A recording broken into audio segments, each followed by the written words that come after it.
Hey everyone, I'm Joshua Orro, the Mustang Prince, and welcome to Mustang Prince Orro Reports.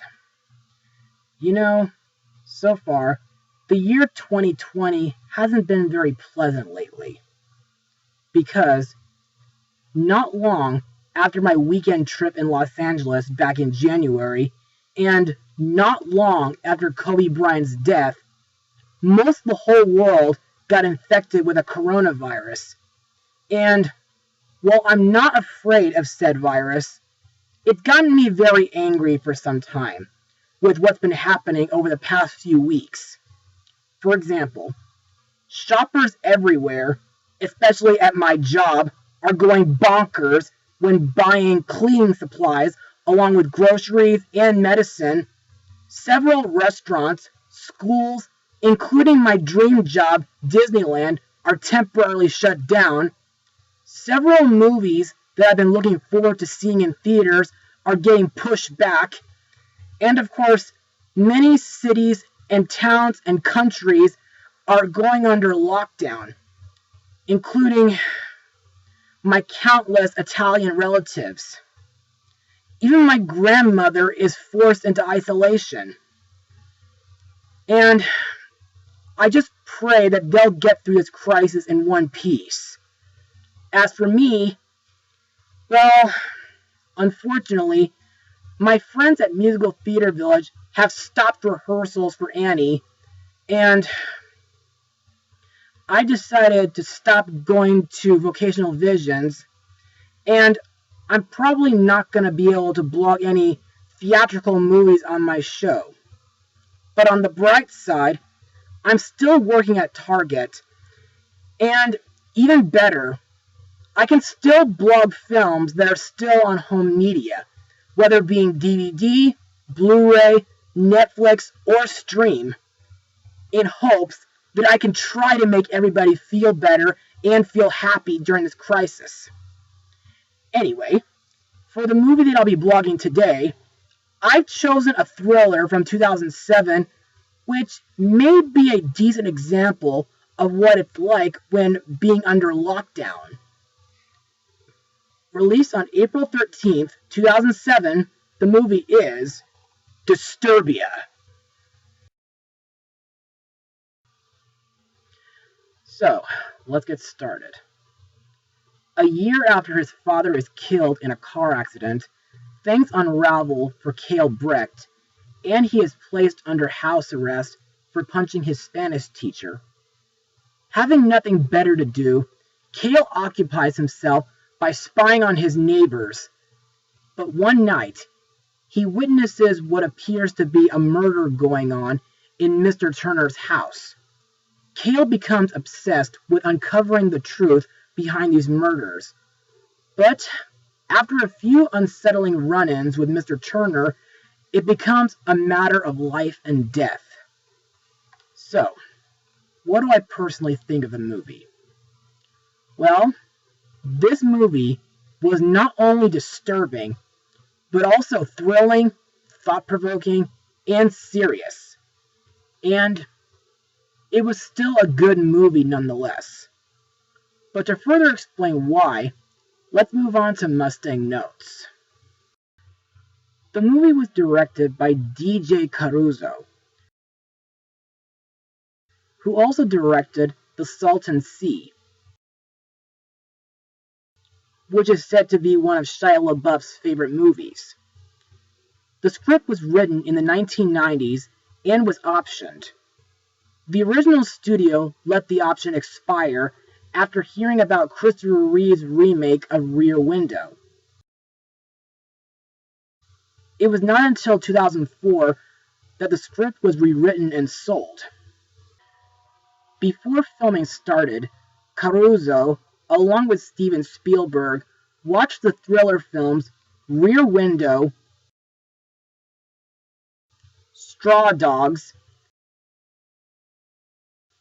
and The Conversation,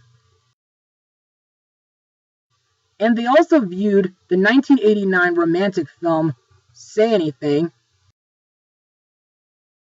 and they mixed all the movies together. The movie was filmed on location in the cities of Whittier and Pasadena, California. Filming took place from January 6, 2006 to April 29, 2006. The homes of Cale and Mr. Turner, which were supposed to be across from each other, were actually located in two different cities. Also to note, the film won 3 Teen Choice Awards. Now, because this movie is about a teenager who's under house arrest, it kind of does show a decent example of what folks, especially in times like this, do when they're bound to their house, either by law or if they're sick. For example, when I was bound in my house, it was either because I was sick or because I was recovering from a few surgeries. And am I ever glad that I was never put under house arrest, and I don't plan to be. But anyway, during those times, I got to watch television, play video games, chat with a few friends on Facebook, or text them. And I also got to listen to music on my iPod or YouTube. Though, it is disappointing that most of these things don't happen as much in this film due to Cale's iTunes and Xbox accounts getting canceled, and the TV wires getting cut. Also, I think the scenery in Cale's house is kind of similar to most California houses, and his neighborhood seems kind of peaceful, mostly, but at night, it can sometimes range from rowdy parties to dark atmospheres. Also, there are a couple scenes that I didn't really like, which involved the twerpy Greenwood boys playing pranks on Cale, and the part where they watch trash television behind their mom's back.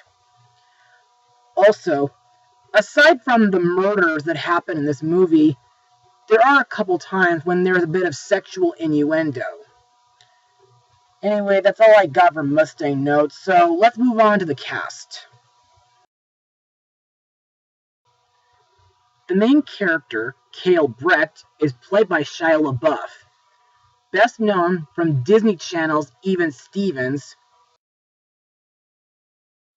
Louis Satcher's Holes, 3 of the Bayformers movies, Sony's Surf's Up, Hayao Miyazaki's Nausicaa of the Valley of the Wind, and the 4th Indiana Jones film.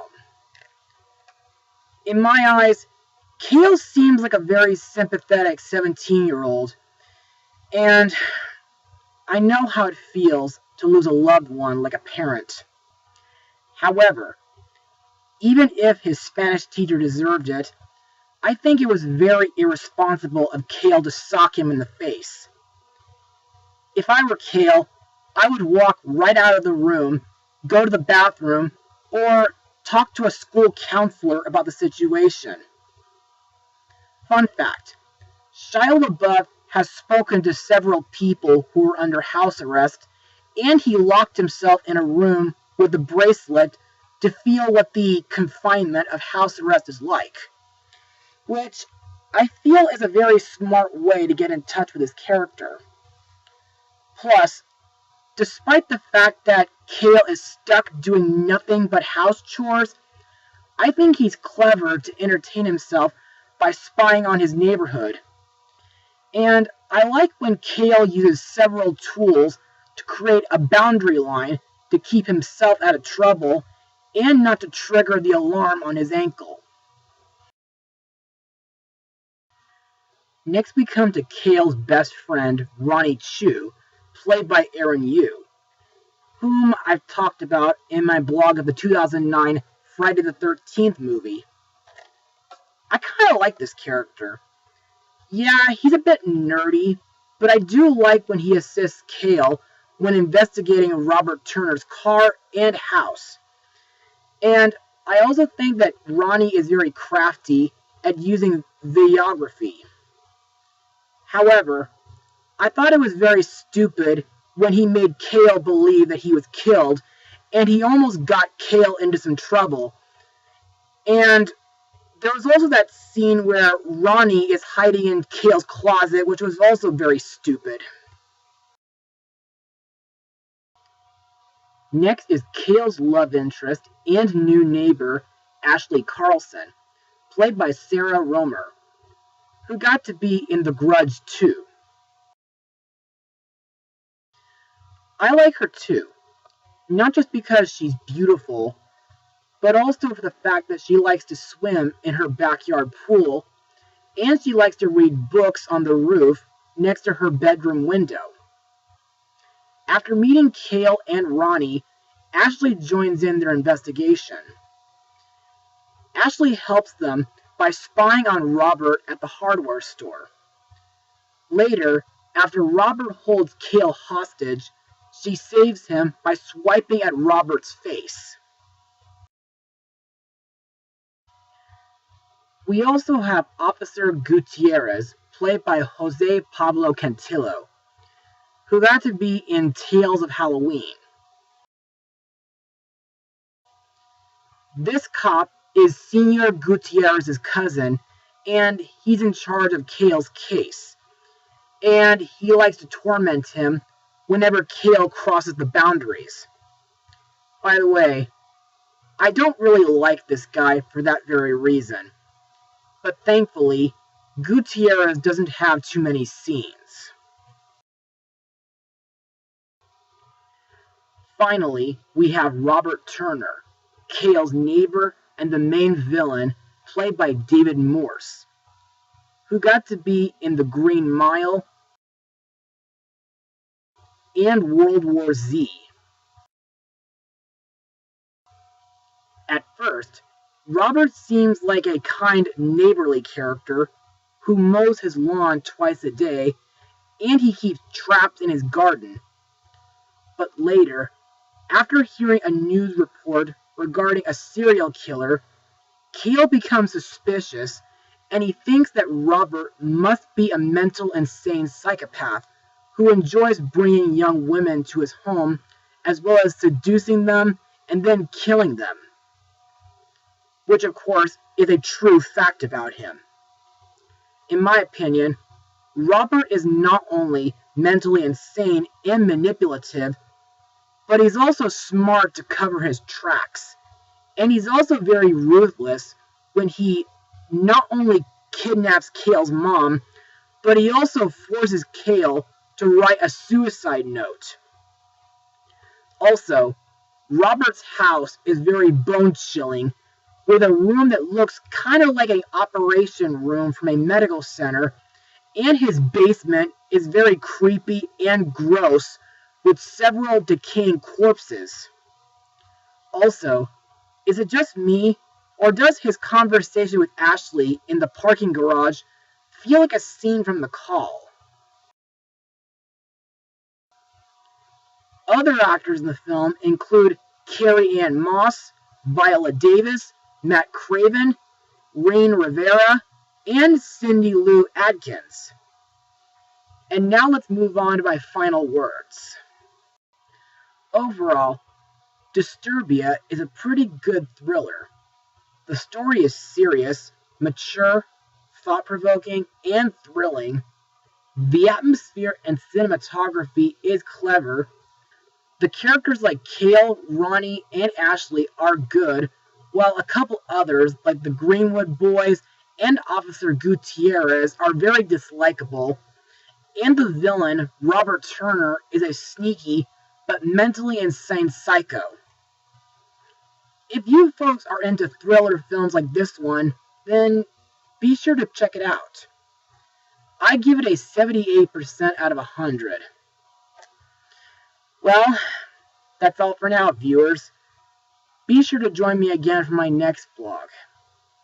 Mustang Power.